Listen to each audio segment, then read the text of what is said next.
ദൈവത്തിൻ്റെ അതിപരിശുദ്ധമായ നാമം വാഴ്ത്തപ്പെടുമാറാകട്ടെ. ഇന്നത്തെ നമ്മുടെ തിരുവചന വായനാ ഭാഗം സങ്കീർത്തനങ്ങൾ 7, 21, 31, 34, 52 എന്നിവയാണ്. 1 ശമൂവേൽ 21 മുതൽ 24 വരെയുള്ള അധ്യായങ്ങൾ വായിച്ച ശേഷം ചരിത്ര സംഭവങ്ങളിൽ നിന്ന് അല്പസമയം മാറി ദാവീദിൻ്റെ ഹൃദയലോകത്തിലേക്ക്, അവൻ്റെ ആത്മീയ ജീവിതത്തിലേക്ക് നമ്മെ നയിക്കുന്ന 5 സങ്കീർത്തനങ്ങളിലേക്കാണ് ഇന്ന് നമ്മൾ പ്രവേശിക്കുന്നത്. വിശുദ്ധ തിരുവെഴുത്തിൻ്റെ ഏറ്റവും മനോഹരമായ സവിശേഷതകളിൽ ഒന്നാണിത്. ശമൂവേൽ പുസ്തകം ദാവീദ് എന്ത് ചെയ്തു എന്ന് വിവരിക്കുമ്പോൾ സങ്കീർത്തനങ്ങൾ ദാവീദ് എന്ത് പ്രാർത്ഥിച്ചു എന്ന് വെളിപ്പെടുത്തുന്നു. ശമൂവേൽ പുറമേ നടന്ന സംഭവങ്ങൾ രേഖപ്പെടുത്തുന്നു. സങ്കീർത്തനങ്ങൾ അവൻ്റെ ഉള്ളിലെ പോരാട്ടങ്ങളെ അനാവരണം ചെയ്യുന്നു. ശമൂവേൽ ദാവീദ് ഗുഹകളിൽ ഒളിച്ചിരുന്നതായി കാണിക്കുന്നു. സങ്കീർത്തനങ്ങൾ ദാവീദ് ദൈവത്തിൽ അഭയം പ്രാപിച്ചതായി കാണിക്കുന്നു. അതുകൊണ്ടാണ് ഈ സങ്കീർത്തനങ്ങൾ ദാവീദിൻ്റെ ജീവിതത്തിലെ ഈ പ്രത്യേക കാലഘട്ടത്തോട് ചേർത്ത് ഇവിടെ ഉൾപ്പെടുത്തിയിരിക്കുന്നത്. ശൗലിൽ നിന്ന് ഓടിപ്പോകുകയും വഞ്ചനകൾ അനുഭവിക്കുകയും ശത്രുക്കളിൽ നിന്ന് രക്ഷപ്പെടുകയും ഭയത്തോട് മല്ലടിക്കുകയും ചെയ്ത ആ ദിവസങ്ങളിൽ പരിശുദ്ധാത്മാവ് അവൻ്റെ അനുഭവങ്ങളെ ആരാധനാ ഗീതങ്ങളാക്കി മാറ്റുവാൻ അവനെ പ്രചോദിപ്പിച്ചു. 1 ശമൂവേൽ 25 മുതൽ 27 വരെയുള്ള അധ്യായങ്ങളിൽ ദാവീദിൻ്റെ ജീവിതയാത്ര തുടരുന്നതിന് മുൻപ് ദൈവം നമ്മെ ദാവീദിൻ്റെ ഹൃദയമിടിപ്പ് കേൾക്കുവാൻ ക്ഷണിക്കുന്നു. അവൻ്റെ കഷ്ടപ്പാടുകൾ മാത്രം കാണുകയല്ല, ദൈവഭക്തനായ ഒരാൾ ദുരിതങ്ങളോട് എങ്ങനെ പ്രതികരിക്കണം എന്നതും പഠിക്കുകയാണ്. സങ്കീർത്തനം 7 ദാവീദിൻ്റെ ജീവിതത്തിലെ വേദനാജനകമായ ഒരു യാഥാർത്ഥ്യത്തെ പ്രതിഫലിപ്പിക്കുന്നു. അവൻ നിരപരാധിയായിരുന്നിട്ടും കുറ്റവാളിയെപ്പോലെ വേട്ടയാടപ്പെട്ടു. ശൗൽ അവനെക്കുറിച്ചുള്ള എല്ലാ വ്യാജാരോപണങ്ങളും വിശ്വസിച്ചു. ദാവീദ് അപവാദത്തിൻ്റെയും സംശയത്തിൻ്റെയും ഇരയായി. ഈ സങ്കീർത്തനത്തിൻ്റെ തലക്കെട്ടിൽ പരാമർശിക്കുന്ന ബെന്യാമീനായ കൂശ് ശൗലിൻ്റെ ഗോത്രത്തിൽപ്പെട്ട ഒരാളായിരിക്കാം. ദാവീദിനെതിരെ വ്യാജാരോപണങ്ങൾ ഉന്നയിച്ച വ്യക്തി. ദാവീദിൻ്റെ പ്രതികരണം ശ്രദ്ധിക്കുക. തന്നെ ന്യായീകരിക്കുവാൻ അവൻ അനുയായികളെ കൂട്ടുന്നില്ല. ശൗലിനെതിരെ പ്രചാരണം നടത്തുന്നില്ല. പകരം തൻ്റെ കേസ് അവൻ സ്വർഗീയ ന്യായാസനത്തിന് മുൻപാകെ സമർപ്പിക്കുന്നു. ദൈവത്തെ അവൻ വീണ്ടും വീണ്ടും നീതിമാനായ ന്യായാധിപൻ എന്ന് വിളിക്കുന്നു. മനുഷ്യരുടെ കോടതികൾ പരാജയപ്പെടാം, പൊതുജനാഭിപ്രായം മാറാം, ഏറ്റവും അടുത്ത സുഹൃത്തുക്കൾ പോലും നമ്മെ തെറ്റിദ്ധരിക്കാം. എന്നാൽ ദൈവത്തിൻ്റെ വിധി ഒരിക്കലും തെറ്റുകയില്ല എന്ന സത്യം ദാവീദ് മനസ്സിലാക്കിയിരുന്നു. 1 ശമൂവേൽ 24 സംഭവം ഇതുമായി എത്ര മനോഹരമായി യോജിക്കുന്നു. ഗുഹയിൽ വെച്ച് ശൗലിനെ കൊല്ലുവാൻ ദാവീദിന് ഏറ്റവും അനുകൂലമായ അവസരം ലഭിച്ചു. അവൻ്റെ ആളുകൾ പ്രതികാരത്തെ നീതിയായി കണ്ടു. എന്നാൽ ദാവീദ് പ്രതികാരം ദൈവത്തിൻ്റെ അവകാശമാണെന്ന് മനസ്സിലാക്കി ന്യായവിധി ദൈവത്തിന് വിട്ടുകൊടുത്തു. ഇന്ന് നമ്മുടെ ജീവിതത്തിൽ തെറ്റിദ്ധാരണകളും വിമർശനങ്ങളും വ്യാജാരോപണങ്ങളും ഉണ്ടാകാം. അത്തരം സാഹചര്യങ്ങളിൽ എന്ത് വില കൊടുത്തും സ്വയം ന്യായീകരിക്കണമെന്നതാണ് നമ്മുടെ വലിയ പ്രലോഭനം. എന്നാൽ ദാവീദ് നമ്മെ പഠിപ്പിക്കുന്നത് ചില പോരാട്ടങ്ങൾ ദൈവത്തിൻ്റെ കരങ്ങളിൽ ഏൽപ്പിക്കേണ്ടതാണെന്നാണ്. സർവ്വഭൂമിയുടെയും ന്യായാധിപൻ ഇന്നും നീതിയോടെ പ്രവർത്തിക്കുന്നു. സങ്കീർത്തനം 21 ആദ്യ നോട്ടത്തിൽ അല്പം വ്യത്യസ്തമായി തോന്നാം. കാരണം അത് നന്ദിയാലും രാജകീയ വിജയത്തിൻ്റെ ആഘോഷത്താലും നിറഞ്ഞിരിക്കുന്നു. എന്നാൽ അതുതന്നെയാണ് ഇതിൻ്റെ പ്രത്യേകത. ദാവീദ് ഇപ്പോഴും ഒളിവിലാണ്. അവന് കൊട്ടാരമില്ല, സിംഹാസനമില്ല, രാജാവിന് യോജിച്ച സൈന്യവുമില്ല. എന്നിട്ടും അവൻ വിജയത്തിനായി ദൈവത്തെ സ്തുതിക്കുന്നു. കാരണം അവൻ്റെ പ്രത്യാശ ഇപ്പോഴത്തെ സാഹചര്യങ്ങളിലല്ല, ദൈവത്തിൻ്റെ വാഗ്ദാനങ്ങളിലാണ്. ദൈവം വാഗ്ദാനം ചെയ്തത് കണ്ണുകൊണ്ട് കാണുന്നതിന് മുൻപേ ആഘോഷിക്കുവാൻ വിശ്വാസം ദാവീദിനെ പ്രാപ്തനാക്കുന്നു. അനേകം വിശ്വാസികൾ അനുഗ്രഹങ്ങൾ ലഭിച്ച ശേഷമാണ് ദൈവത്തെ സ്തുതിക്കുന്നത്. എന്നാൽ ദാവീദ് ദൈവം തൻ്റെ വചനം നിവർത്തിക്കുമെന്ന ഉറപ്പോടെ മുൻകൂട്ടി ആരാധിച്ചു. അതാണ് യഥാർത്ഥ വിശ്വാസത്തിൻ്റെ ഭാഷ.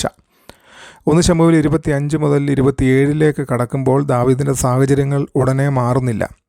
പുതിയ അപകടങ്ങളും നിരാശകളും കഠിനമായ തീരുമാനങ്ങളും അവനെ കാത്തിരിക്കുന്നു. എന്നാൽ സങ്കീർത്തനം 21 നമ്മെ ഓർമ്മിപ്പിക്കുന്നത് നമ്മുടെ പ്രത്യാശ സാഹചര്യങ്ങളിലല്ല, ദൈവത്തിൻ്റെ നിയമവാഗ്ദാനങ്ങളിൽ ആണെന്നാണ്. ക്രിസ്തീയ ജീവിതം വാഗ്ദാനത്തിനും അതിൻ്റെ നിവൃത്തിക്കും ഇടയിലുള്ള യാത്രയാണ്. ആ കാത്തിരിപ്പിൻ്റെ പാലമായി ആരാധന മാറുന്നു. സങ്കീർത്തനം 31 ദാവീദിൻ്റെ ഏറ്റവും വ്യക്തിപരമായ പ്രാർത്ഥനകളിലൊന്നാണ്. ഇവിടെ നാം വൈകാരികമായി തളർന്നു പോയ ഒരാളെ കാണുന്നു. ദുഃഖം, ഭയം, ഏകാന്തത, വഞ്ചന, അപകടം എന്നിവയെക്കുറിച്ച് അവൻ തുറന്നു പറയുന്നു. ശത്രുക്കൾ അവനെ പരിഹസിക്കുന്നു, സുഹൃത്തുക്കൾ അകന്നു പോകുന്നു, തൻ്റെ ശക്തി ക്ഷയിച്ചു പോകുന്നതായി അവൻ അനുഭവിക്കുന്നു. എന്നാൽ ഈ സങ്കീർത്തനത്തിൽ അത്ഭുതകരമായ ഒരു കാര്യം സംഭവിക്കുന്നു. ദാവീദ് തൻ്റെ വികാരങ്ങൾക്ക് അവസാന വാക്ക് പറയാൻ അനുവദിക്കുന്നില്ല. ഓരോ ഭയപ്രകടനത്തിനും ശേഷം ദൈവത്തിലുള്ള വിശ്വാസത്തിൻ്റെ പുതിയ പ്രഖ്യാപനമാണ് അവൻ നടത്തുന്നത്. അവസാനം അവൻ പറയുന്നു, എൻ്റെ ആത്മാവിനെ ഞാൻ എൻ്റെ കയ്യിൽ ഭരമേൽപ്പിക്കുന്നു. ഈ വാക്കുകൾ പിന്നീട് അനശ്വരമായി. കാരണം കർത്താവായ യേശുക്രിസ്തു ക്രൂശിൽ കിടക്കുമ്പോൾ ഇതേ വാക്കുകൾ ഉച്ചരിച്ചു. ദാവീദ് ശൗലിൽ നിന്ന് ഓടിപ്പോകുമ്പോൾ അത് പറഞ്ഞു. ക്രിസ്തു ലോകത്തിൻ്റെ പാപം വഹിച്ചുകൊണ്ട് അത് പറഞ്ഞു. ഇത് ദാവീദിൻ്റെ കഷ്ടപ്പാടുകൾ ദാവീദിൻ്റെ മഹത്തായ സന്തതിയായ ക്രിസ്തുവിലേക്കാണ് വിരൽ ചൂണ്ടുന്നതെന്ന് കാണിക്കുന്നു. നമ്മുടെ കർത്താവിന് മനുഷ്യൻ്റെ എല്ലാ ദുഃഖങ്ങളും അറിയാം. കാരണം അവൻ തന്നെയും ഈ വഴിയിലൂടെ നടന്നു. ഇന്ന് ഈ സങ്കീർത്തനം നമ്മെ പഠിപ്പിക്കുന്നത് വിശ്വാസം എന്നത് എല്ലാം സുഖമാണെന്ന് നടിക്കുന്നതല്ല എന്നതാണ്. യഥാർത്ഥ വിശ്വാസം എല്ലാ ഭയങ്ങളും സത്യസന്ധമായി ദൈവസന്നിധിയിൽ തുറന്നു പറയുകയും എന്നിട്ടും ദൈവത്തിലുള്ള വിശ്വാസം കൈവിടാതിരിക്കുകയും ചെയ്യുന്നതാണ്. സങ്കീർത്തനം 34 ഇന്നത്തെ വായനയിൽ ഏറ്റവും വ്യക്തമായ ചരിത്ര പശ്ചാത്തലമുള്ളതാണ്. അതിൻ്റെ തലക്കെട്ട് നേരിട്ട് 1 ശമൂവേൽ 21 സംഭവത്തിലേക്കാണ് നമ്മെ കൊണ്ടുപോകുന്നത്. ഗത്ത് രാജാവായ ആക്കീസിൻ്റെ മുമ്പിൽ ഭ്രാന്തനായി അഭിനയിച്ച് ദാവീദ് രക്ഷപ്പെട്ട സംഭവമാണത്. ആ നിമിഷം ഒന്ന് ചിന്തിച്ച് നോക്കുക. ഗോലിയാത്തിനെ തോൽപ്പിച്ച വീരൻ ഇപ്പോൾ ജീവൻ രക്ഷിക്കുവാൻ താടിയിലൂടെ ഉമിനീർ ഒഴുക്കുകയും വാതിലുകളിൽ പോറലിടുകയും ചെയ്യുന്നു. മനുഷ്യൻ്റെ കാഴ്ചപ്പാടിൽ അതൊരു വലിയ അപമാനമായിരുന്നു. എന്നാൽ രക്ഷപ്പെട്ട ശേഷം ദാവീദ് തൻ്റെ അപമാനത്തെക്കുറിച്ച് എഴുതിയില്ല. പകരം ബൈബിളിലെ ഏറ്റവും ആനന്ദപൂർണമായ സ്തുതിഗീതങ്ങളിൽ ഒന്ന് രചിച്ചു. ഞാൻ എല്ലാ കാലത്തും യഹോവയെ വാഴ്ത്തും, അവൻ്റെ സ്തുതി എപ്പോഴും എൻ്റെ നാവിന്മേലിരിക്കും. ഈ മാറ്റം ശ്രദ്ധിക്കുക. കൊട്ടാരം ഗുഹയായി മാറി, വീരൻ അഭയാർത്ഥിയായി മാറി, എന്നാൽ ആരാധകൻ മാറിയില്ല. സാഹചര്യങ്ങൾ ശരീരത്തെ തടവിലാക്കാം, എന്നാൽ ദൈവത്തിൽ ആശ്രയിക്കുന്ന ഹൃദയത്തെ തടവിലാക്കാൻ അവയ്ക്ക് കഴിയില്ലെന്ന് ദാവീദ് മനസ്സിലാക്കി. ഈ സങ്കീർത്തനത്തിലെ മനോഹരമായ ക്ഷണം, യഹോവ നല്ലവനെന്ന് രുചിച്ചറിവീൻ.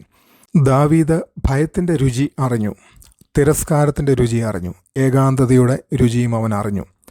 എന്നാൽ ഇതിനെല്ലാറ്റിനും ഉപരിയായി ദൈവത്തിൻ്റെ നന്മയുടെ രുചി അവൻ അറിഞ്ഞു. പക്വതയുള്ള ഓരോ വിശ്വാസിയുടെയും സാക്ഷ്യം ഇതുതന്നെയാണ്. ജീവിതത്തിലെ ഏറ്റവും ഇരുണ്ട താഴ്വരകളിലാണ് ദൈവത്തിൻ്റെ നന്മയെ ഏറ്റവും ആഴത്തിൽ അനുഭവിക്കാറുള്ളത്.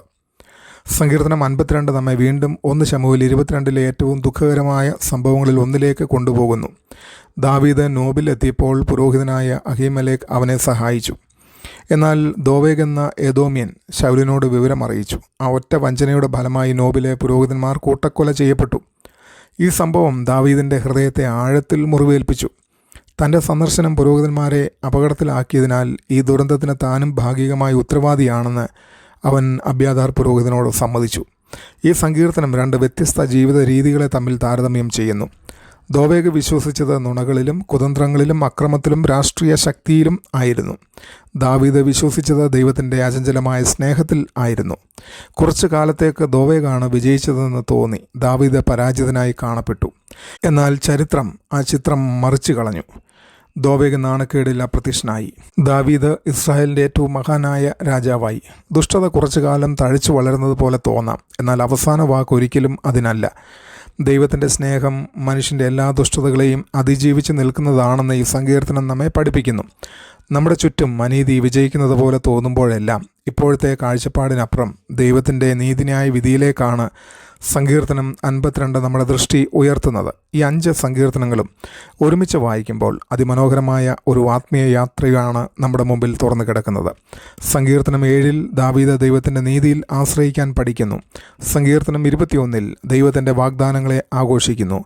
സങ്കീർത്തനം 31 തൻ്റെ എല്ലാ ഭയങ്ങളും ദൈവത്തിൻ്റെ കരങ്ങളിൽ സമർപ്പിക്കുന്നു. സങ്കീർത്തനം 34 ദൈവത്തിൻ്റെ വിടുതലിനായി സ്തുതിക്കുന്നു.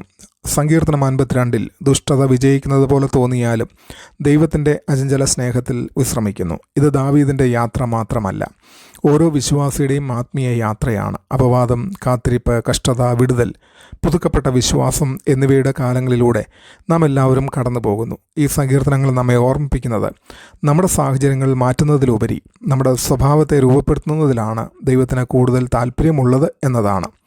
ധൈര്യമുള്ള ഒരു ഇടയനായിട്ടാണ് ദാവീദ് മരുഭൂമിയിലേക്ക് പ്രവേശിച്ചത്. എന്നാൽ വിനയമുള്ള ഒരു രാജാവായിട്ടാണ് അവൻ അവിടെ നിന്ന് പുറത്തു വന്നത്. ഗുഹകൾ അവൻ്റെ വിദ്യാലയമായി, പരീക്ഷകൾ അവൻ്റെ അധ്യാപകരായി, കഷ്ടപ്പാടുകൾ അവനെ കൈപ്പുള്ളവനാക്കിയില്ല.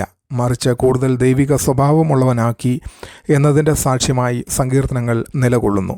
നമ്മിൽ പലരും മരുഭൂമിയെ മാറ്റിത്തരുവാൻ ദൈവത്തോട് പ്രാർത്ഥിക്കുന്നു. എന്നാൽ ദാവീദ് മരുഭൂമിക്കുള്ളിൽ ദൈവത്തെ കണ്ടെത്തുവാൻ നമ്മെ പഠിപ്പിക്കുന്നു. ഗുഹകളിൽ ദാവീദിനെ കാത്തുസൂക്ഷിച്ച അതേ ദൈവം ഇന്നും തൻ്റെ മക്കളോടൊപ്പം അനിശ്ചിതത്വങ്ങളിലൂടെയും രോഗങ്ങളിലൂടെയും നിരാശകളിലൂടെയും സാമ്പത്തിക ബുദ്ധിമുട്ടുകളിലൂടെയും കുടുംബ പ്രശ്നങ്ങളിലൂടെയും ശുശ്രൂഷയിലെ വെല്ലുവിളികളിലൂടെയും കൂടെ നടക്കുന്നു. വലിയ ദൗത്യങ്ങൾക്കായി തൻ്റെ ദാസന്മാരെ ഒരുക്കുന്ന ദൈവത്തിൻ്റെ പരിശീലന മുറിയാണ് പലപ്പോഴും മരുഭൂമി. ജീവിതത്തിൽ പ്രയാസങ്ങൾ വരുമ്പോൾ എൻ്റെ ഹൃദയത്തിൽ നിന്ന് സ്വാഭാവികമായി ഒഴുകി വരുന്നത് എന്താണ്? പരാതികളോ ആരാധനയോ? നീതിയും ഉയർച്ചയും എൻ്റെ നിരപരാധിത്വത്തിൻ്റെ തെളിവും ദൈവത്തിൻ്റെ സമയത്ത് അവിടുന്ന് നൽകുമെന്ന് വിശ്വസിച്ച് അവയെ അവിടുത്തെ കരങ്ങളിൽ ഏൽപ്പിക്കാൻ എനിക്ക് കഴിയുന്നുണ്ടോ? ദാവീദിനുണ്ടായിരുന്നത് പോലെയുള്ള വിശ്വാസം നമുക്കും ദൈവം നൽകട്ടെ. താഴ്വരകളിൽ പ്രാർത്ഥിക്കുന്ന, ഗുഹകളിൽ ആരാധിക്കുന്ന, പ്രത്യാശ നഷ്ടപ്പെടാതെ കാത്തിരിക്കുന്ന, ദൈവത്തിൻ്റെ ഉദ്ദേശങ്ങൾ നിവൃത്തിയാകുന്നതുവരെ അവിടുത്തെ അചഞ്ചല സ്നേഹത്തിൽ ആശ്രയിച്ചു നിൽക്കുന്ന വിശ്വാസം. ദൈവം നമ്മെ എല്ലാവരെയും അനുഗ്രഹിക്കട്ടെ. ആമേൻ.